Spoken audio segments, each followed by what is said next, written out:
लेकुराचे हित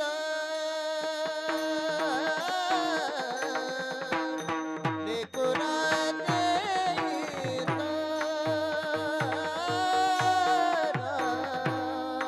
लेकुराचे येता लेकुराचे येता लेकुराचे हित लेकुराचे हित लेकुराचे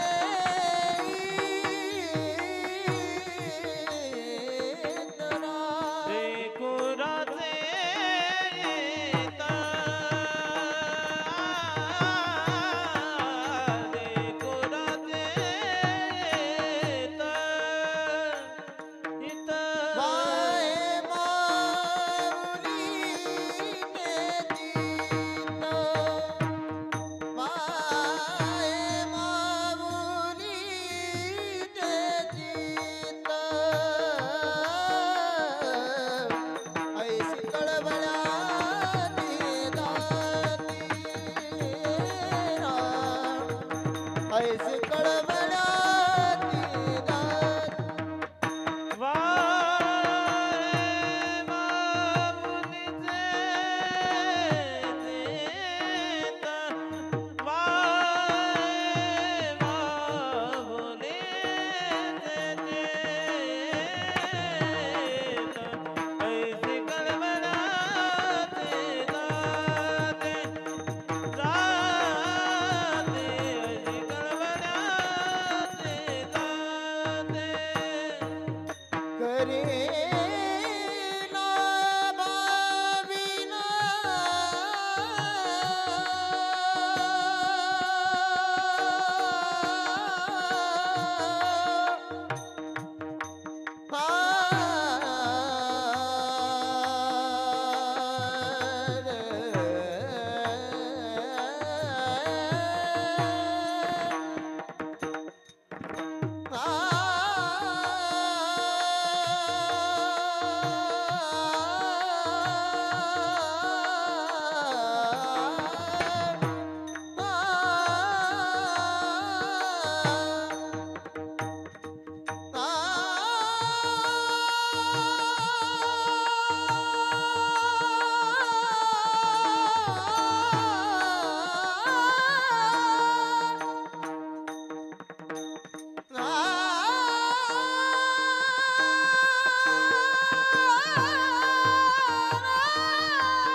संतन की जय हे डालो डालो डालो विठ्ठल विठ्ठल विठ्ठल डालो विठ्ठल डालो डालो डालो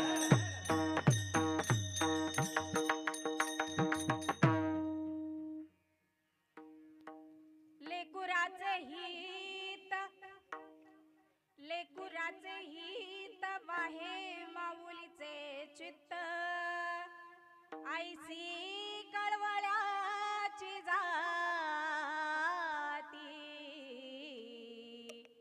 करीला भाविण प्रीती पोटी भार वाहे पोटी भार वाहे त्याचे सर्वस्व ही साहे आईसी कळवळ्याची जाती करीला भाविण प्रीती तुका म्हणे माझे तुका म्हणे माझे तुम्हा संतावरी ओझे आईसी कळवळ्याची जाती करीला भाविण प्रीती विठ्ठल विठ्ठल डालो विठ्ठल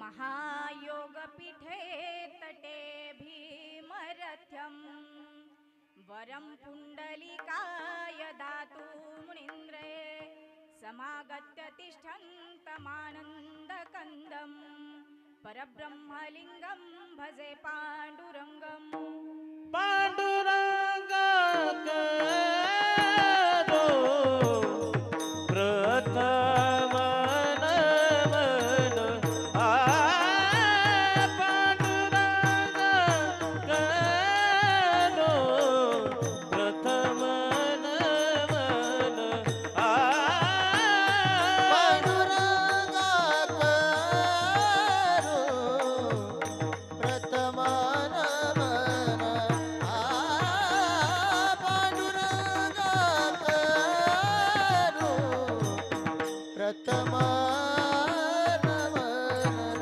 हे पांडुरंग करो प्रथम नमन आ पांडुरंग करो प्रथम नमन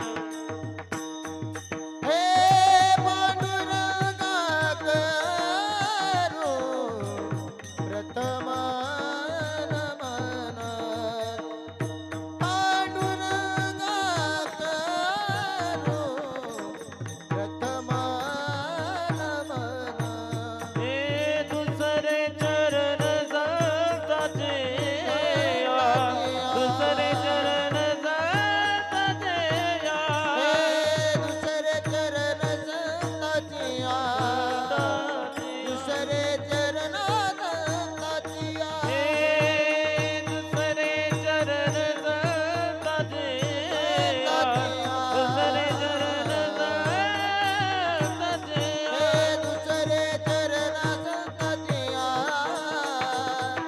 दुसरे चरण संताचिया हे त्यांच्या कृपादाने तुझे जावे तारो आ त्यांच्या कृपादाने तुझे जावे तारो हे त्यांच्या कृपादाने गतेचा वेतारो त्यांच्या कृपादाने गतेचा पांडुरंगा करू प्रथम नमन दुसरे चरण संताचिया हे त्यांच्या कृपादाने गतेचा वितारो बाबाजीचा गुरुदास तुका पांडुरंगा करू प्रथम नमन दुसरे चरण संतांचिया त्यांच्या कृपादाने कथेचा विस्तारू बाबाजी सद्गुरु दास तुका जयांचे केलिया स्मरण होय सकल सकळ विद्येंचे अधिकरण तेची बंधू श्री चरण श्री गुरूंचे ते नमस्कारून आता अलंकापुरी रम्य सिंहासनस्थं पदं भोज तेजस्फुरद्दी प्रदेशं विधीन्द्रादिदेवै सदा स्तूयमानं समाधिस्थमूर्तिं भजे ज्ञानदेवम् ओम नमो ज्ञानेश्वरा ओम नमो ज्ञानेश्वरा ओम नमो ज्ञानेश्वरा ओम नमो ज्ञानेश्वरा ओम नमो ज्ञानेश्वरा ओम नमो ज्ञानेश्वरा ओम नमो ज्ञानेश्वरा हे करुणा करा दयाळा करुणा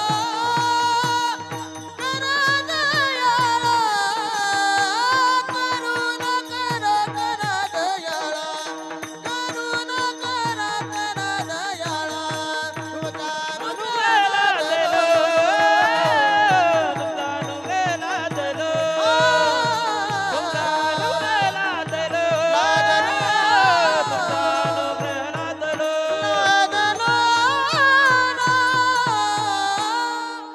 ओम नमो ज्ञानेश्वरा करुणा करा दयाळा तुमचा अनुग्रह लाधलो पावन झालो चराचरी मी कळा कुसरी काहीच नेने बोलत वचने अति भाविका एका जनार्दनी तुमचा दास त्याची आस पुरवावी नमो सद्गुरु तुकया ज्ञान दीपा नमो सद्गुरु सच्चिदानंद रूपा नमो सद्गुरु भक्त कल्याण मूर्ती नमो सद्गुरु भास्करा पूर्ण कीर्ती ब्रह्मानंदं परम सुखदं केवलं ज्ञानमूर्तिं द्वन्द्वातीतं गगनसदृशं तत्त्वमस्याधिलक्ष्यम् एकं नित्यं विमलमचलं सर्वदी साक्षीभूतं भावातीतं त्रिगुणरहितं सद्गुरुतं नमामि शान्ताकारं भुजगशयनं पद्मनाभं सुरेशं विश्वाधारं गगनसदृशं मेघवर्णं शुभाङ्गं लक्ष्मीकान्तं कमलनयनं योगिर्भिर्ध्यारिगम्यं वन्दे विष्णुभवहरं सर्वलोकैक्यनाथं वसुदेवं सुतं देवं कंसचाणूरमर्दनं देवकी परमानन्दम् कृष्णं वन्दे जगद्गुरु विठ्ठल विठ्ठल विठ्ठल विठ्ठल विठ्ठल विठ्ठल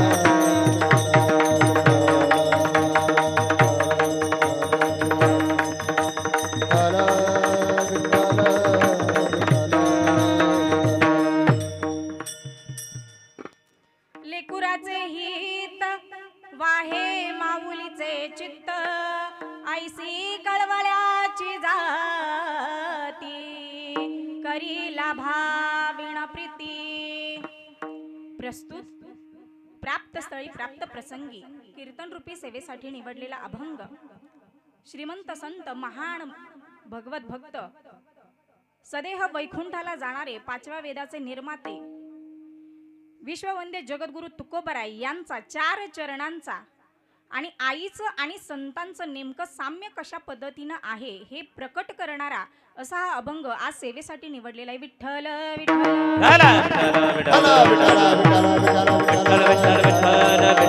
विठ्ठल अभंग जगद्गुरु तुकोबरायांचा आहे. अभंगाचा सरळ भावार्थ जर पाहिला तर तुकोबरायांनी संतांना आईची उपमा दिलेली आहे. संत नेमके कसे आहेत तर ते आईसारखे आहेत. म्हणजे नेमके कसे तर जसे एखाद्या आईच्या चित्तामध्ये फक्त लेकराच्या हिताचा विचार असतो तसे संत आहेत.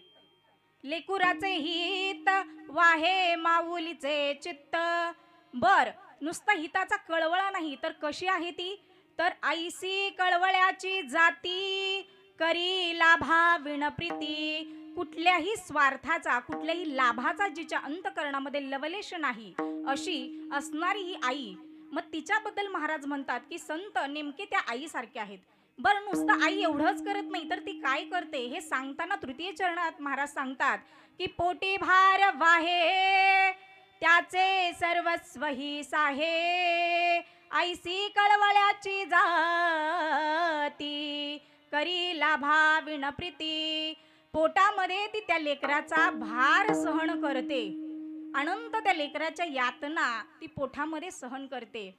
मग अशी असणारी आई, महाराज म्हणतात किती सहनशील, किती दातृत्व असणारी ही माता अशी, या मातेचं संतांना महाराज उपमा देतात. आणि इतकं सांगून महाराज थांबत नाही, तर शेवटच्या चरणात महाराज सांगतात की तुका म्हणे माझे तुम्हा संतावरी ओझे ऐसी कळवळ्याची जाती करी लाभा विण प्रीती. अशा संतांना या संसार रूपी जे ओझ आहे ना, ते त्यांच्यावरती भार तो घालूया असं महाराज सांगतात. की हा जो भार आहे ना, हा भार ती आई म्हणजे ते संत आपला तो भार एकदम सोप्या पद्धतीने आपला भार ते हलका करतील, म्हणून त्यांच्यावरती हा संसार रूपी भार आपण सोपूया. विठ्ठल विठ्ठल विठ्ठल विठ्ठल विठ्ठल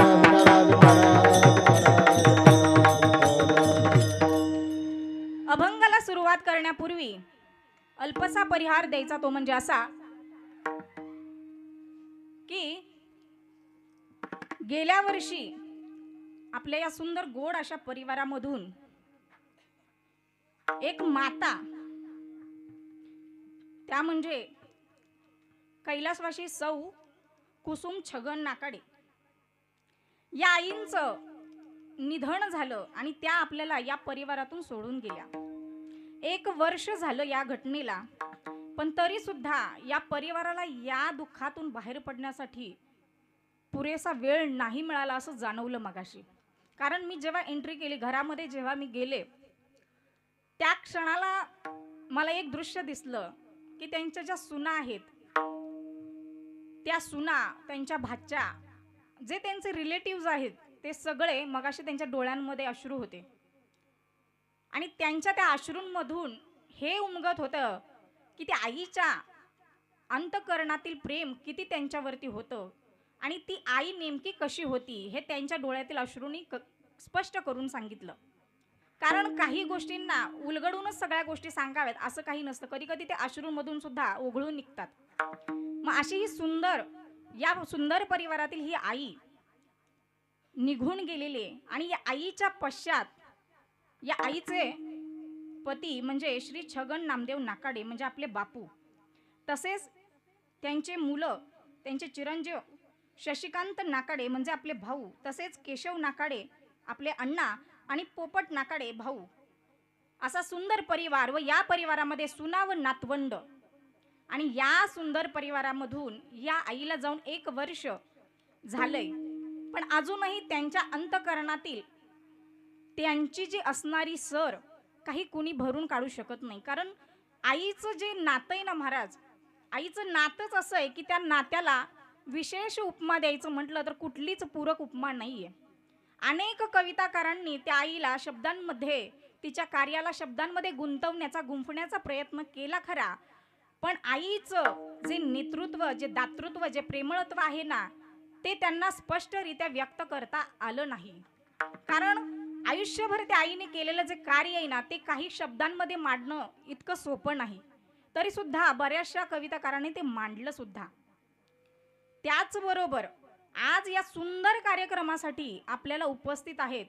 आणि मगाशी ज्यांनी पंचपरी किंवा पहिली चाल ज्यांनी म्हटली ना, खूप सुंदर रीतीने म्हटली, ते म्हणजे आमचे गुरुबंधू, की ज्यांचं प्रमाणांचा बादशाह ज्यांना म्हणावं असे असणारे आपले तुषारजी महाराज गाडे. फार सुंदर गायन आहे महाराजांचं आणि चाली अशा आहेत की ठेका धरायला लावतात. कारण वारकरी संप्रदायाच्या चालींमध्येच महाराज एवढी ताकद आहे ना, की ज्याला नाचता येत नाही, ज्याला उभं राहता येत नाही, त्याच्या शरीरामध्ये सुद्धा एक ऊर्जा निर्माण होते. मग अशा ज्यांच्या चाली आहेत असे आपले महाराज. त्याच सोबत ज्यांच्याबद्दल मी नेहमी कीर्तनात एक गोष्ट फार आवर्जून सांगते, मोठमोठ्या कीर्तनकारांसोबत ज्यांचं रोजचा व्यवहार आहे, रोजचं बसणं उठणं आहे, ज्यांना संगत एवढ्या मोठ्या महाराजांची आहे. बरं इतकंच नाही तर झी टॉकीज वरील मन मंदिर या कार्यक्रमामध्ये अनेकदा त्यांनी मोठमोठ्या कीर्तनकारांना साथ संगत दिलेली आहे. बरं इतकं सांगून होणार नाही, तर आवाज एवढा गोड आहे की भगवंताने त्यांना अशी देणगी दिली की त्यांच्या आवाजाने किंवा त्यांच्या चालींवरती निवृत्ती महाराज देशमुख म्हणजे आपले इंदुरीकर बाबा सुद्धा ठेका धरत होते मोहीच्या कीर्तनामध्ये. म्हणजे असं ज्यांचं गायन आहे. आणि त्यांच्याबद्दल बोलायचं म्हणलं तर त्यांचं मार्गदर्शन फार मोलाचं आहे आणि या क्षेत्रामध्ये त्यांचं मोलाचं मार्गदर्शन मला मिळतंय. मी नेहमी म्हणते की डिरेक्टली नाही पण इनडायरेक्टली का होईना त्यांचं मार्गदर्शन मात्र मिळतं. त्याचबरोबर त्यांच्या गायनाची बाजू, त्यांच्या लहरी, त्यांच्या गायनाची जी कला आहे, ज्या हरकती आहेत, सुंदर अशा हरकती आहेत महाराजांच्या. आणि मला आनंद आहे या गोष्टीचा की ते आपल्या गावाचं रत्न आहे. कारण आपल्या गावाला अधिकाऱ्यांचं गाव म्हटलं जातं.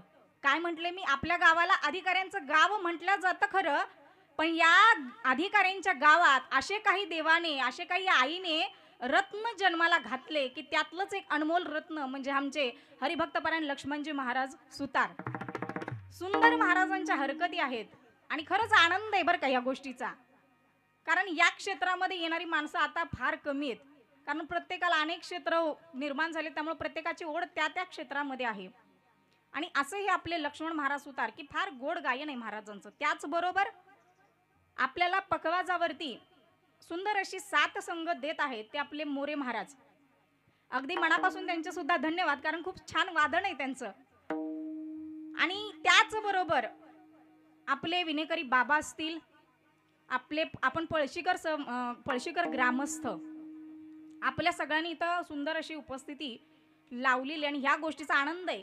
कारण आपल्याकडं म्हण आहे, पिकतं तिथं विकत नाही. काय म्हटले मी? पिकतं तिथं विकत नाही. पण माझ्यासाठी हा अपवाद आहे, कारण पळशीत माझे 2-4 तर कीर्तन सहज झालेली आहेत. कारण कसं असतं, जिथं एखादी व्यक्ती असते ना, तिथल्या लोकांना त्या व्यक्तीची किंमत फारशी समजत नाही, उमगत नाही.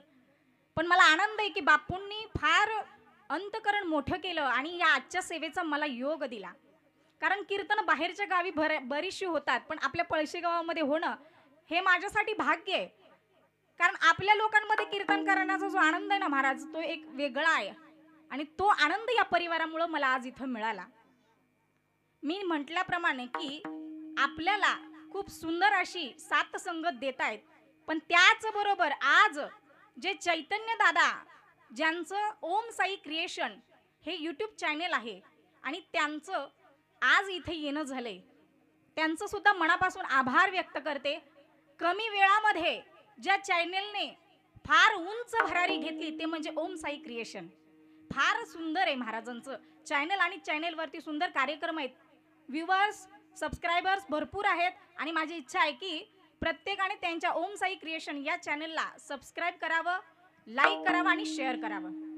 त्याचबरोबर आज माझा जो आवाज आपल्यापर्यंत ज्यांनी पोहोचवलाय ना, ते साऊंड सिस्टीम दादा असतील.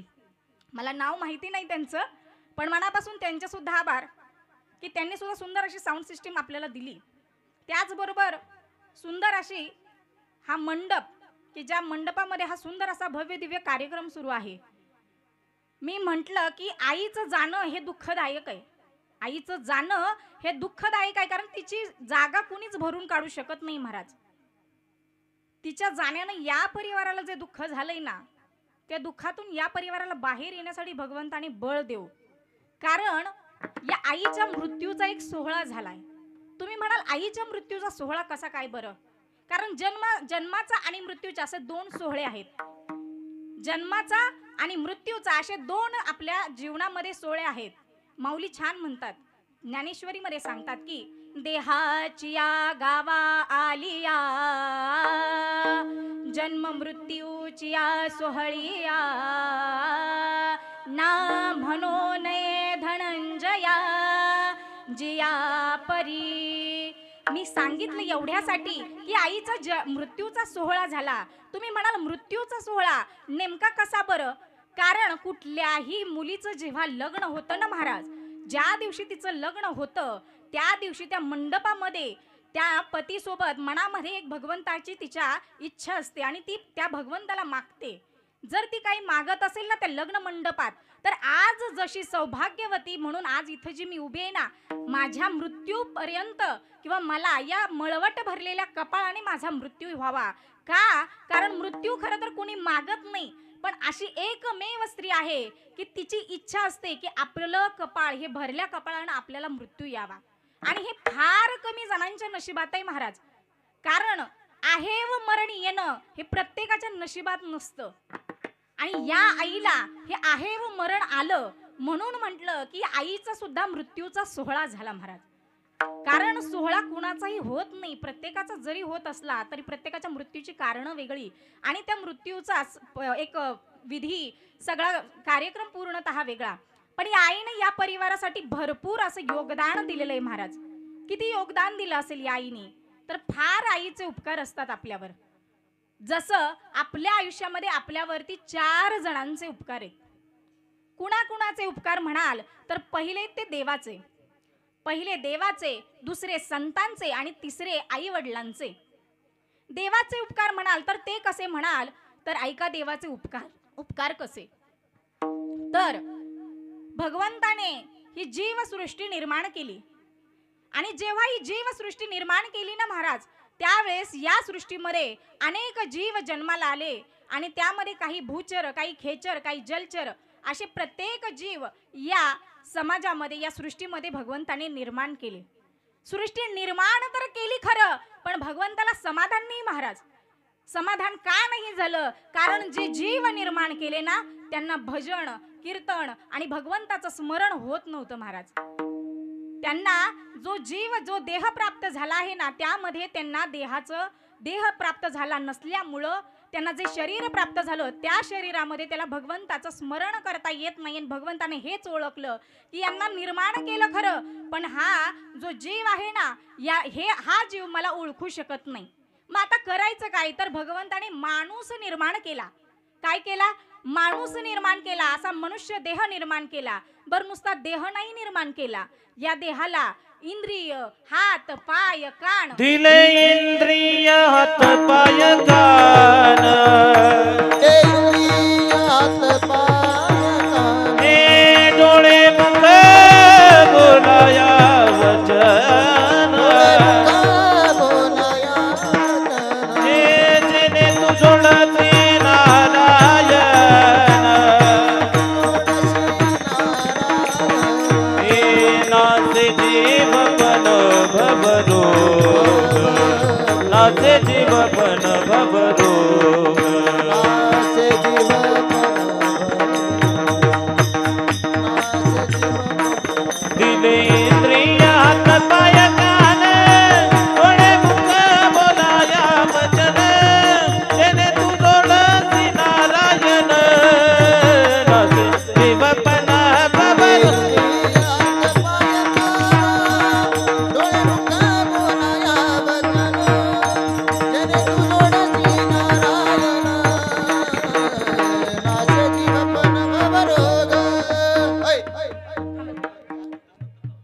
विठ्ठल विठ्ठल विठ्ठल विठ्ठल विठ्ठल विठ्ठल विठ्ठल. ज्या भगवंताने आपल्याला हा मनुष्य देह दिला ना महाराज, या देहामध्ये काय काय दिलं? इंद्रिय, हात, पाय, कान दिले. इंद्रिय, हात, पाय, कान, डोळे, मुख, बोलाया वचन. कशासाठी दिला? जेणे तू जोडसी नारायण. कशासाठी? भगवंताचं स्मरण, भगवंताला जवळ करण्यासाठी या भगवंताने आपल्याला काय दिलं? देह दिला. बरं नुसता देह दिला का? नुसता देह नाही दिला, तर यात जीव पण दिला. जेणे हा जीव दिला दान, तयाचे करीन चिंतन. काय करीन? चिंतन करीन. मग या देवाने आपल्याला हा देह दिला, पण असं झालं की ज्याने हा देह दिला, ज्याने ही इंद्रिय दिली, ज्याने हा जीव दिला, त्याला मात्र हा जीव विसरतो. तुम्ही म्हणाल कसा विसरतो? विसरण्याच्या अगोदर त्याला एक विनंती करतो, हात जोडतो. कारण गर्भामध्ये पहार वेदना आहेत. कशा आहेत? काय सांगू गर्भीच्या यातना, मज भोगिता नारायणा, मांस मळ मूत्र जाना. तुझं क्षणाक्षणात ह्यात असे काय काय काय नाही या गर्भामध्ये, किती त्रास आहे. आणि या गर्भातला हा त्रास त्या जीवाला सोसवत नाही आणि जेव्हा हा त्रास त्या जीवाला सोसवत नाही तेव्हा तो जीव त्या भगवंताला विनंती एक करतो. वेळ करी या दुखावे गळे, एक वेळ करी या दुखावे गळे. एक वेळ करे या दुखावे गळे, एक वेळ करे या दुखावे गळे. एक वेळ करिया दुखावे गळे, एक वेळ करिया दुखावे गळे ना. एक वेळ करिया दुखावे गळे, एक वेळ करे या दुखावे गळे. दुरितांचे जाळे उगवणी, दुरितांचे जाळे उगवणी. दुरिताचे झाले उगवणे, दुरिताचे झाले उगवणे. आठवीन पाया माझा नवस, आठवीन पाया माझा नवस, आठवीन पाया माझा नवस, आठवीन पाया माझा नवस. हे आठवीन पाया माझा नवस, आठवीन पाया माझा नवस, आठवीन पाया माझा नवस, आठवीन पाया माझा नवस. एक वेळ करिया दुखावे गळे,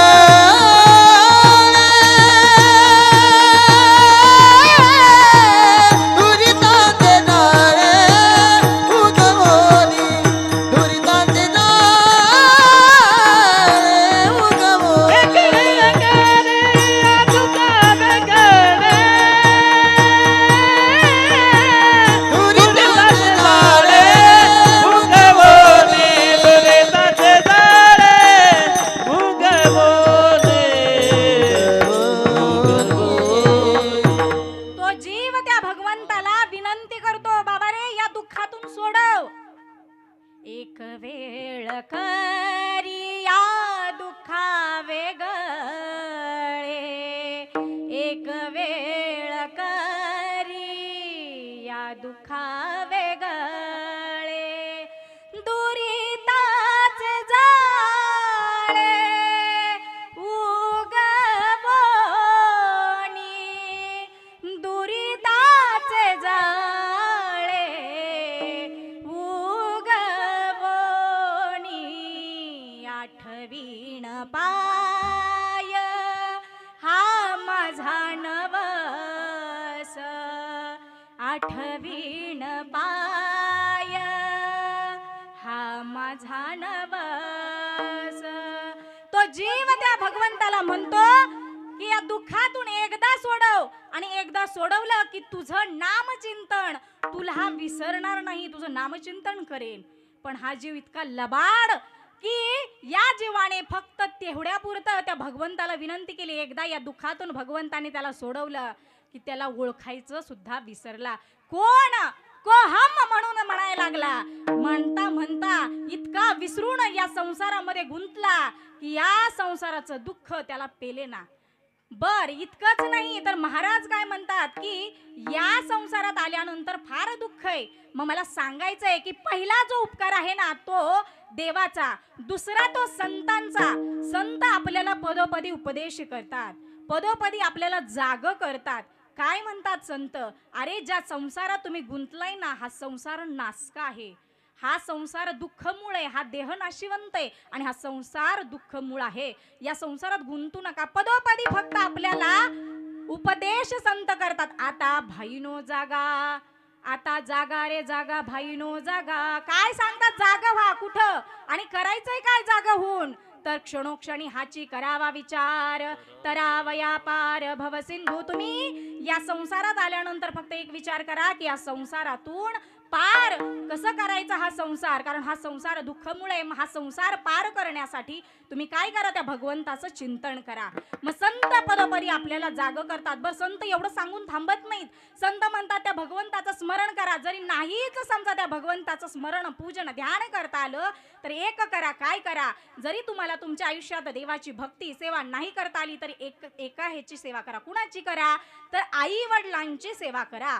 बर, सेवा करू, पण फायदा काय? महाराज म्हणतात फायदा, अरे प्रत्येक जीव हा फायद्यासाठीच प्रयत्न करतो. कारण प्रत्येक जीवाला एकच वाटतं की कुठल्याही गोष्टीतून लाभ काय होतो, कारण प्रत्येक जीव फक्त लाभाच्या मागे पळतो. मग महाराज म्हणतात अरे तुम्ही भगवंताची सेवा करण्याच्या ऐवजी माता पित्यांची सेवा केली ना, तुम्हाला तीर्थाला सुद्धा जाण्याची गरज नाही.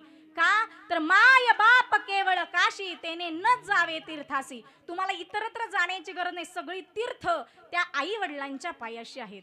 मग संत म्हणतात तुम्ही काही जरी नाही केलं ना, तर त्या किमान आई वडिलांची सेवा तुमच्या हातून घडावी, एवढंच महाराज सांगतात. बर, करू आई वडिलांची सेवा, ठीक आहे, पण ही आई किंवा ही वडील यांचं प्रेम नेमकं कसं, तेव्हा या आईचं प्रेम कसं, ही आई नेमकी कशी असते, याचं वर्णन करताना एकच कविताकाराने फार सुंदर कविता सांगितली, फार सुंदर कविता केलेली आहे.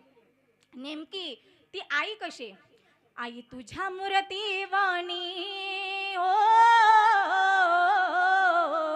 आई तुझ्या मूर्ती वाणी, या जगात मूर्ती नाही. आई तुझ्या मूर्ती वाणी, या जगात मूर्ती नाही. अनमोल जन्म दिलास आई, तुझे उपकार फिटणार नाही.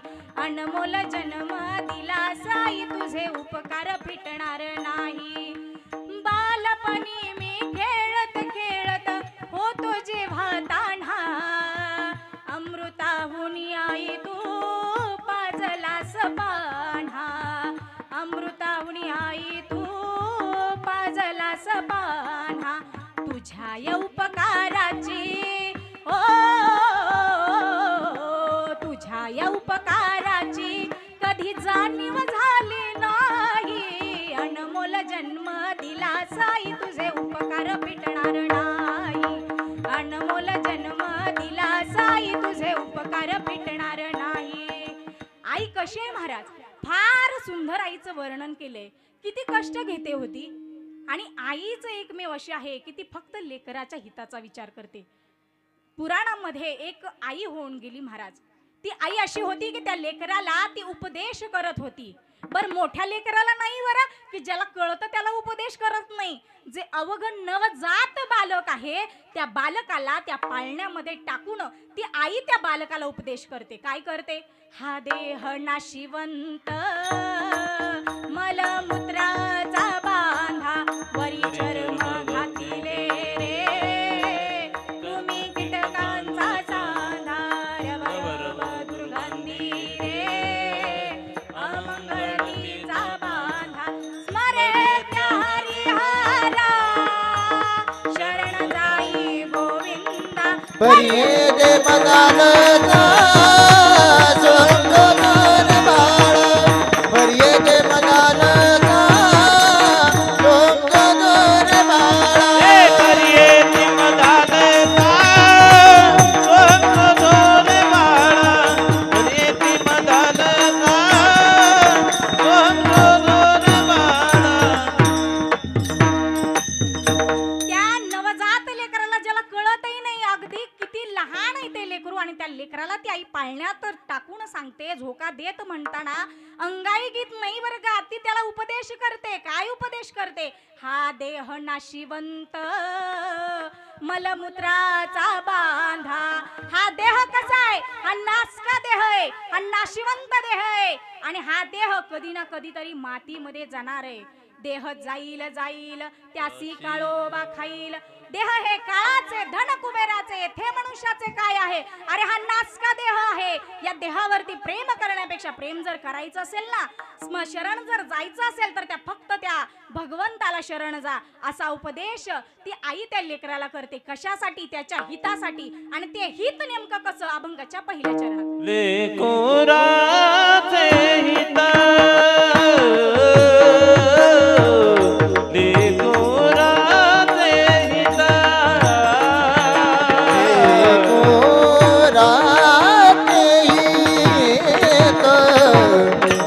लेकुराचे हित, लेकुराचे हित.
महाराजांसाठी एकदा टाळ्या वाजवा.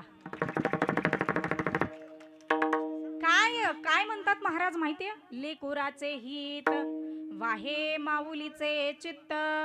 या जगामध्ये अनेक नाती स्वार्थाचे आहेत महाराज, अनेक नाती स्वार्थाचे आहेत. पण एक निस्वार्थी तत्वावरती जर नातं असेल ना कोणतं, तर ते फक्त न फक्त आईच आहे महाराज. जिच्या अंतःकरणामध्ये कुठलाही स्वार्थ नाही, फक्त लेकराचं हित, याच्या पलीकडे जिचा विचारच नाही. माझं लेकरू कसं सुखी राहील, त्याचं हित कसं होईल, जिच्या अंतःकरणात फक्त एकमोल हा विचार आहे ना, एकमेव विचार जिच्या अंतःकरणात आहे, ती आई आहे महाराज. मग ती आई इतकं प्रेम करते त्या लेकरावरती की स्वतःच्या जीवाची सुद्धा पर्वा करत नाही वेळ प्रसंगी. किती प्रेम आहे तिचं, किती निस्वार्थी तत्वावरचं प्रेम आहे महाराज तिचं, की जिच्या अंतःकरणामध्ये कुठलाच स्वार्थच नाही. शास्त्रकार सांगतात, काय सांगतात बरं? तर तिचं प्रेम कसं आहे, तर गुणरहितम कामना रहितम अविच्छिन्नम अनुभव रूपम आणि प्रतिक्षणम वर्धमानम. कसं प्रेम आहे? गुणरहितम. गुणरहितम म्हणजे नेमकं कसं? तर तिच्या जवळ जर तिला जर 4 लेकरं असतील आणि जर 4 लेकरांपैकी 3 लेकरांना उत्तम संस्कार आहेत, उत्तम खेळतात, उत्तम गुण आहेत त्यांच्या अंगी, पण एक त्या 4 लेकरांमधलं एक लेकरू असं आहे की ज्याच्यामध्ये चांगले गुण नाहीत. मी काय म्हंटल? एका लेकरामध्ये चांगले गुण नाहीत. मग ती आई त्या 3 लेकरांच्याकडे फारसं लक्ष देत नाही, कारण तिला माहिती आहे हे 3 लेकर चांगले आहेत, त्यांना सगळ्या गोष्टी समजतात, त्यांना ज्ञान आहे. पण माझं एक लेकरू असं आहे की ज्याच्या जवळ ज्ञानाचा परिपूर्ण साठा नाही, ज्याला काही त्याचं हित कळत नाही, तो काहीतरी ठिकाणी त्याला बुद्धी कमी आहे किंवा त्याच्यामध्ये चांगले गुण नाहीत. मग ती आई त्या 3 लेकरांपेक्षा अधिकचं प्रेम या अवगुणी लेकरावरती प्रेम करते. मग जी त्या लेकरातले गुण पाहत नाही, त्या लेकरातले दोष देखील तिच्या नजरेला दिसत नाही, तर ती फक्त न फक्त त्या लेकरावरती प्रेम करते. म्हणून गुणरहितम, जी गुणांवरती लेकरांच्या प्रेम करत नाही, फक्त लेकरावरती जिचं प्रेम आहे, निस्वार्थी तत्वावरती जिचं प्रेम आहे, म्हणून गुणरहितम. कामना रहितम, कामना रहितम म्हणजे कुठल्याच स्वार्थाचा लवलेशच नाही ना महाराज. एक आजी एका उकिरड्यावरती रोज बसलेली दिसायची आणि एक गृहस्थ रोज त्या रस्त्याच्या बाजूने जात होता. त्याने रोज पाहिलं की अरे ही आजी या उकिरड्यावरती का बरं बसत असेल, काय हवा असेल या आजीला, कदाचित भीक मागण्याच्या उद्देशाने बसलेली असावी. म्हणून तो गृहस्थ त्या आजीबाईच्या जवळ गेला आणि त्या आजीबाईला खिशातली पैशांची 500 रुपयाची नोट काढून दिली. त्याला वाटलं ही आजी भीक मागण्यासाठी बसत असावी. त्याने जेव्हा ती नोट त्या आजीच्या हातामध्ये दिली ना महाराज, तेव्हा त्या आजीच्या मुखातलं वाक्य, ती आजी म्हणते, लेकरा या नोटेसाठी नाही बसले मी इथं, मग मला तुम्ही रोज दिसता आजी, तुम्ही या उकिरड्यावरती का बरं बसता, मग तुम्ही जर भीक मागण्यासाठी बसत नाही तर मग बसता कशासाठी. तेव्हा ती आजी काही बोलते लक्ष देऊ नाही का. ती आजी म्हणते, अहो मी माझ्या लेकरासाठी इथं बसते. लेकरासाठी म्हणजे मला कळलं नाही आजी, मी या लेकरासाठी बसते माझ्या, कारण माझ्या लेकरानं मला घराच्या बाहेर हकलून दिलंय आणि घराच्या बाहेर हकलून दिलं, पण माझा जीव माझ्या लेकरामध्ये गुंतलाय महाराज. आणि त्या गुंतलेल्या लेकराला रोज त्या लेकराला रोज पाहण्यासाठी या उकिरड्यावर मी बसते, कारण तो रोज याच वेळेला त्याच्या कामावरती, याच वेळेला याच रस्त्याने तो जातो आणि तो दिसावा यासाठी या उकिरड्यावरती मी बसते. आणि जेव्हा त्याला मी जाताना आणि येताना पाहते ना, त्यानंच माझं पोट भरतं, विशेष दुसरं अन्न खाण्याची मला गरजच पडत नाही. म्हणजे किती प्रेम, निस्वार्थी प्रेम जर म्हटलं ना तर ते आईच आहे. म्हणून कामना रहितम, कुठलाच स्वार्थच नाही ना महाराज. कुठलाच स्वार्थ नसलेली जर माता असेल ना तर ती फक्त आई आहे. संत कबीरदास फार गोड म्हणतात की सगळी नातं स्वार्थाची आहेत, पण एकमेव नातं आईचं की जे निस्वार्थ आहे. तू तो काया नगर का सौदागर, तुझे अपने वतन पे जाना है, तुझे अपने वतन पे जाना है, तुझे अपने वतन पे जाना है. तू तो काया नगर का सौदागर, तुझे अपने वतन पे जाना है. माताजी कहत बेटा मेरा है, पिताजी कहत बेटा मेरा है, ना माता का ना पिता का ये तो जन्म देने का नाता है. तू तो काया नगर का सौदागर, तुझे अपने वतन पे जाना है. भाई कहत बहन मेरी है, बहन कहत भाई मेरा है, ना भाई का ना बहन का ये तो रक्षा बंधन का नाता है. तू तो काया नगर का सौदागर, तुझे अपने वतन पे जाना है. सास कहत जमाई मेरा है, सास कहत जमाई मेरा है, ससुरा कहत जमाई मेरा है, ना सास का ना ससुर का ये तो लड़की देने का नाता है. तू तो काया नगर का सौदागर, तुझे अपने वतन पे जाना है. कबीर कहत कमाल मेरा है, कमाल कहत कबीर मेरे है, ना कबीर के ना कमाल के ये तो हरि गुण गाने का नाता है. तू तो काया नगर का सौदागर, तुझे अपने वतन पे जाना है, तुझे अपने वतन पे जाना है, तुझे अपने वतन पे जाना है. तू तो काया नगर का सौदागर, तुझे अपने वतन पे जाना है. की सगळी नाती स्वार्थाची आहेत, पण एकमेव नातं जे कुठल्याच स्वार्थाचं नाही, अशी एकमेव जात जर कोणती असेल तर ती फक्त आई अभंगाच्या दुसऱ्या चरणात. ऐसी कळवळाची आरती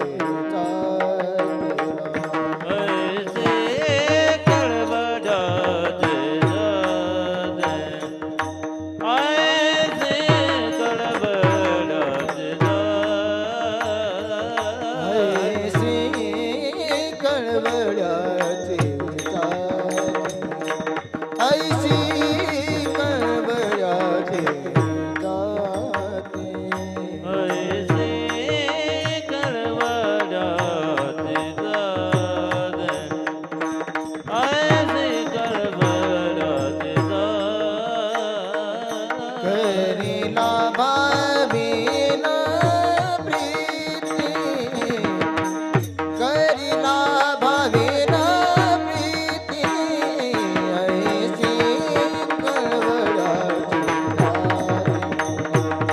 ऐसी कळवळाची जाती हरिला भावेना प्रेत गरला भावेना प्रेते ऐसे कळवळाचे जाते ऐसे कळवळाचे जाते ऐसी कळवळाची जाती ऐसी कळवळाची जाती करीना भावीन प्रीती करीना भावीन प्रीती ऐसे कळवळाचे जाते ऐसे कळवळाचे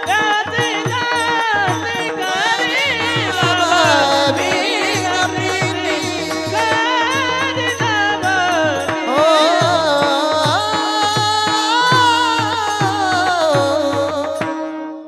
एकमेव नातं ज्या आईचं असं आहे की तिच्या अंतकरणामध्ये कुठला स्वार्थ नाही, निस्वार्थी नातं आहे, ती म्हणजे आई आहे.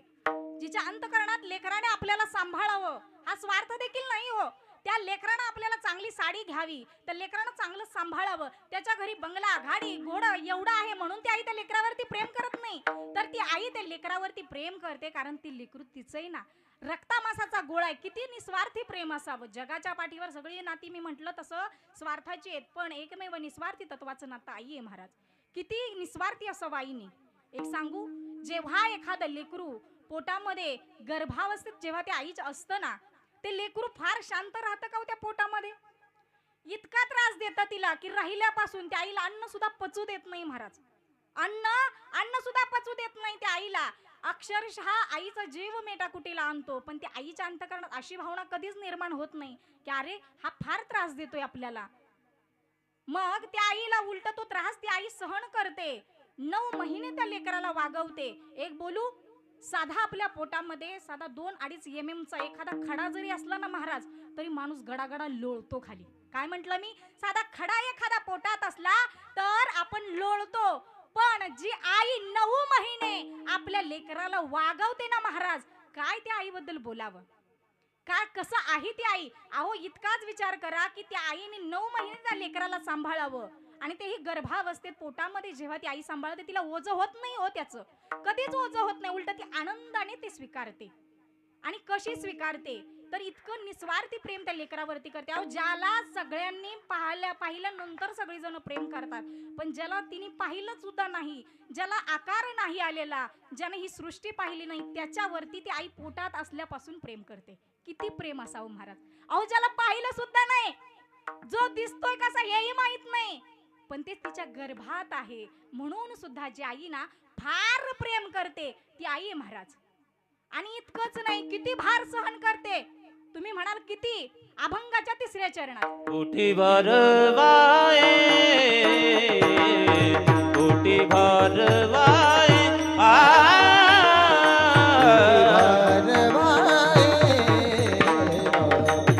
ओटी भरवाए उठी भरवाए उठी भरवाए ओटी भरवाए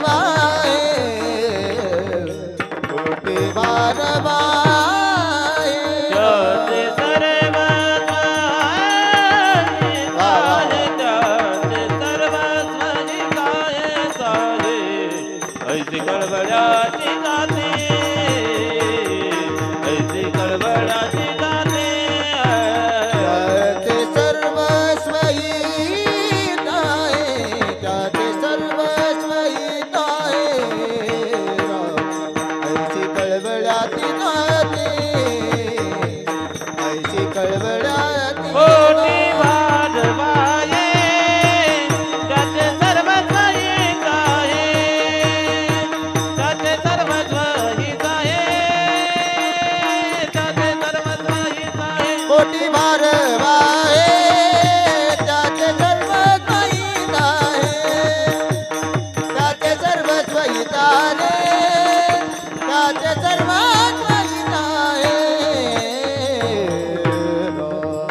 वागवते, 9 महिने ओझ वागवते, पोटी भार वाहे त्याचे सर्वस्व ही साई, सगळं सहन करते त्याचं. मला एक सांगायचंय, इथं बसलेल्या ज्या माता माऊल्यात ना, कुणी कुणी लेकरांच्या लाता खाल्ल्यात महाराज. मला वाटतं बहुतेक जणांनी लेकरांच्या लाता खाल्लेल्या आहेत.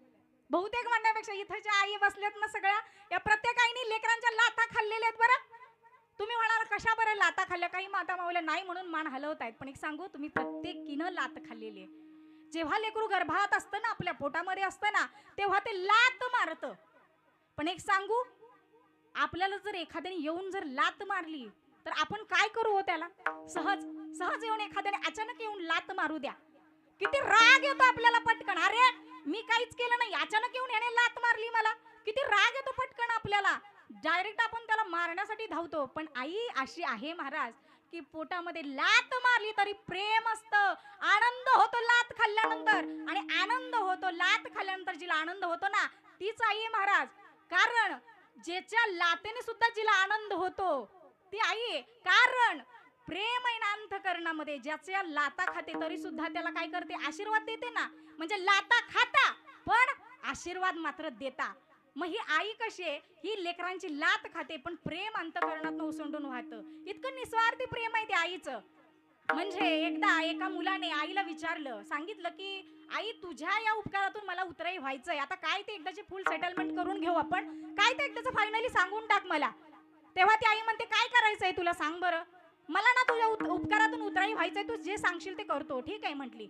एक काम कर, एकच दिवस फक्त तुझी बायको आणि तू मला वेळ दे. तो म्हटला ठीक आहे, पण 24 तास बरं का, 24 तास तू माझ्यापाशी थांबायचं. ठीक आहे म्हटलं, थांबतो आई. त्या आईने रात्री त्या लेकराला दिवसभर काही त्रास दिला नाही, पण रात्री झोपताना नेमकून 9-10च्या सुमारास त्या आईने त्या लेकराला पाणी मागितलं. बाळा पाणी दे रे. त्या लेकरानं बायकोला आवाज दिला, जा ग पाणी घेऊन ये. पाणी आणून दिलं. महाराज एक घोट पिली ती आई आणि दुसरं पाणी सांडून दिलं. अंतरून ओलं झालं. त्याला राग आला, आई अगं पाणी प्यायचं नव्हतं तर घेतलंस कशाला? सांडण्यासाठी का? अरे बाळा चुकून सांडलं ना रे ते माझ्याकडून. बरं ठीक आहे, झोप आता, नाही त्रास देणार तुला. पुन्हा अर्ध्या तासाने त्या आईने पुन्हा त्या बाळाला आवाज दिला. पुन्हा सांगितलं, बाळा अरे उठ, मला ना तहान लागली रे, पाणी आणून देतोस? पुन्हा त्यांना पाणी आणलं. पुन्हा त्या पत्नीने पाणी आणून दिलं. दोघांनी त्या आईच्या जवळ बसले आणि त्या आईपाशी बोलू लागले, आई अगं 5-5 मिनिटाला तू पाणी मागते, अर्ध्या तासाला पाणी मागते, सारखी तहान लागते बरं कशी तुला? आत्ताच तर पिली होती ना, आणि अंतरून ते अंतरून ओलं करतेस. काही नाही रे बाळा, आता नाही त्रास देणार, आता झोप. पुन्हा अर्धा तासाने त्या आईने त्या बाळाला आवाज दिला, बाळा उठ रे, अरे मला पुन्हा तहान लागली. तो वैतागला आणि तो म्हटला, आई अगं तासाला अर्ध्या तासाला तू पाणी मागतेस, पाणी तर पित नाही, पण अंतरून कशाला ओलं करतेस? आई म्हणते, राजा फक्त 2 तास झाले रे, 24 तासातले फक्त 2 तास झाले. अंतरून ओलं केलं आणि पाणी मागितलं, त्रास दिला, तर सारखा ओरडतोयस तू माझ्यावर.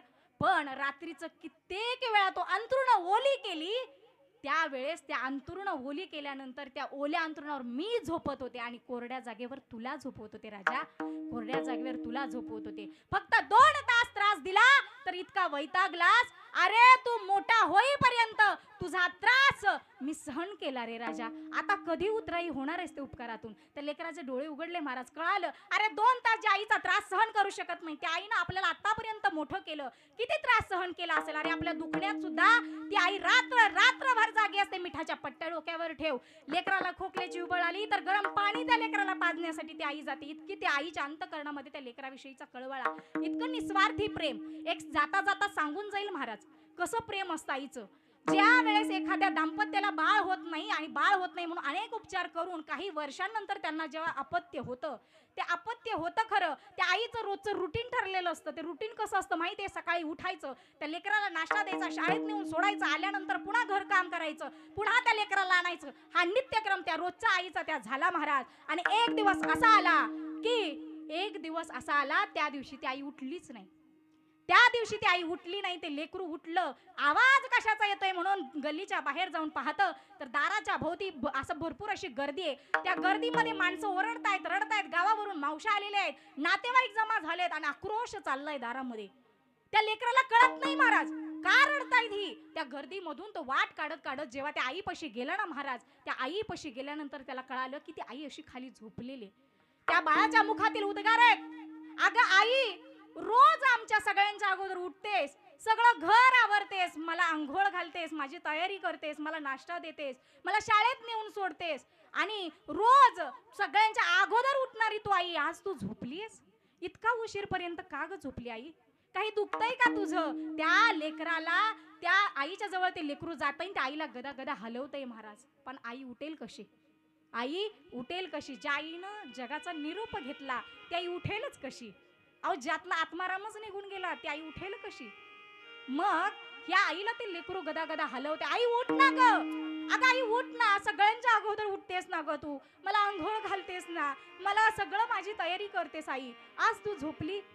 बाबा, बाबांपाशी ते लेकरू गेलं, हाक मारली बाबा आईंना, सांगा ना बाबा, आईला उठवतोय तरी आई उठत नाही बाबा, काय करू बाबा सांगा ना, आई का उठत नाही, आई का बोलत नाही माझ्याशी, काय झालंय आईला सांगा ना बाबा.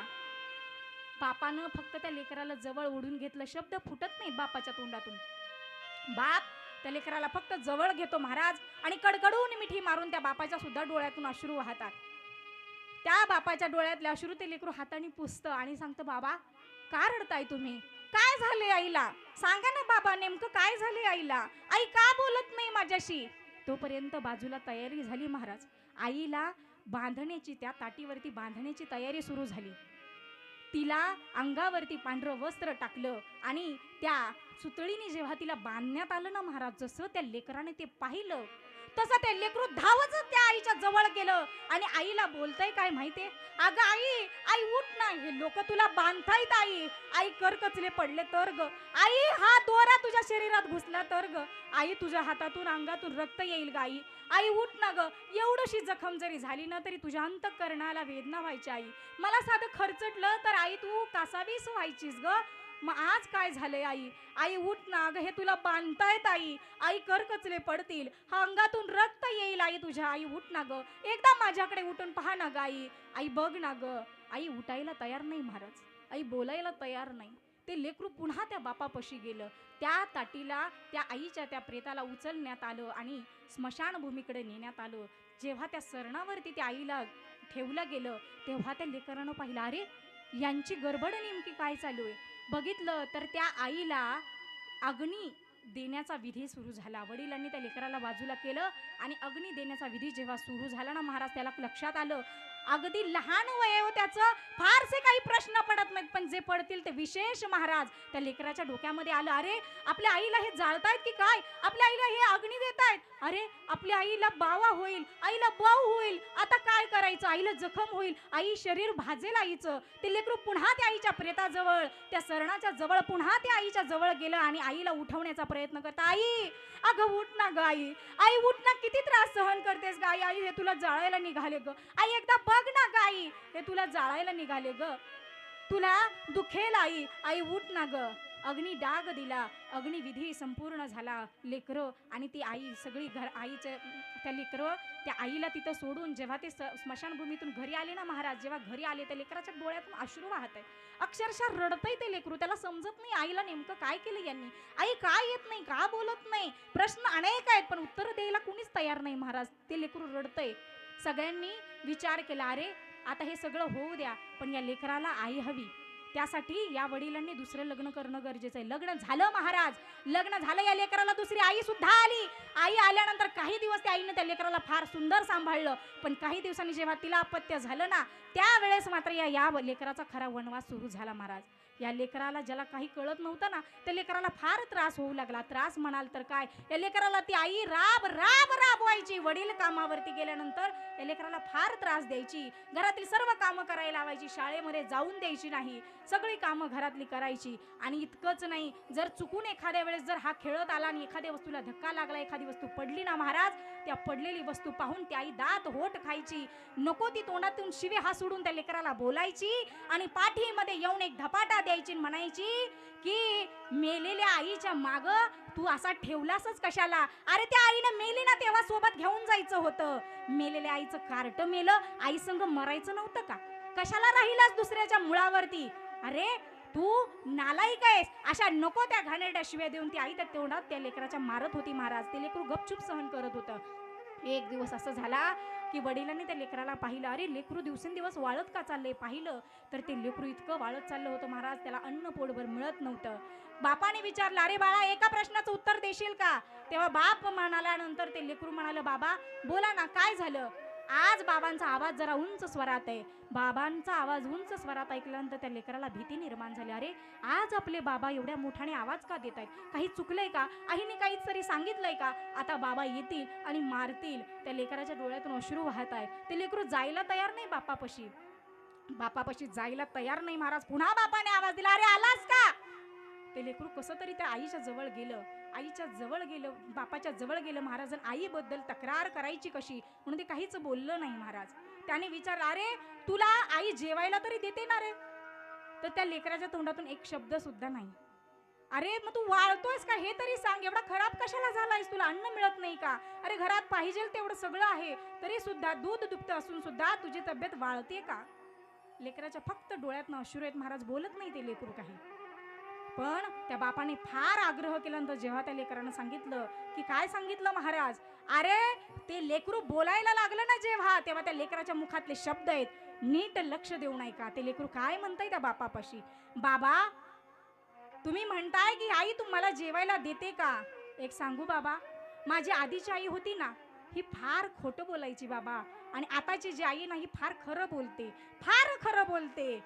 बापाला कळेल, अरे जिने जन्म दिला तिला खोटी ठरवतोय, जिने जन्म दिला तिला खोटी ठरवतोय, आणि जिने मागून आली तिला म्हणतोय की हा ती आई फार खरं बोलते. नेमकं काय म्हणायचं याला? त्या लेकराला पुन्हा विचारलं, नेमकं काय म्हणायचंय तुला?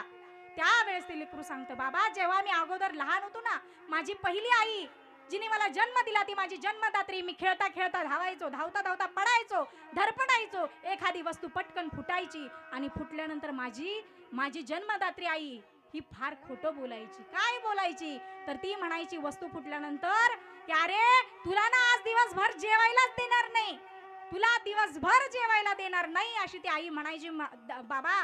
पण अर्धा तास झालं की नाही तर तीच आई माझ्या आवडीचं जेवण तयार करून माझ्याकडं यायची आणि हाताने तिच्या एक एक घास माझ्या मुखात घालायची. माझी पहिली आई, माझी जन्मदात्री आई फार खोटं बोलायची, जेवायला देणार नाही म्हणायची, पण पुन्हा अर्ध्या तासाने तीच येऊन मला घास भरवायची.